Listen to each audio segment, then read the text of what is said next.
Hey guys, let's make some Hanky Panky sliders. These would be a really good snack for the Super Bowl. Just making these for my family tonight for dinner, so I'm not going to do the whole recipe. I'm doing a half a pound of sausage and a half a pound of hamburger meat, but typically you would do a whole pound of hamburger meat and a whole pound of sausage. You just add these to your skillet and cook them.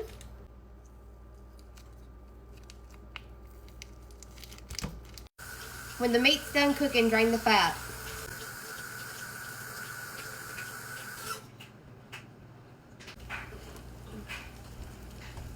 Season with some oregano, cayenne pepper, and garlic powder.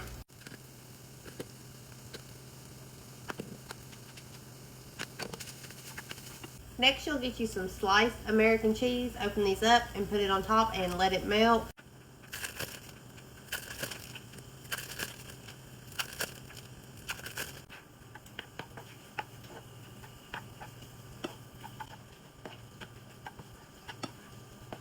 Once the cheese is melted, you'll get these pretzel sliders and you'll put the mixture on these.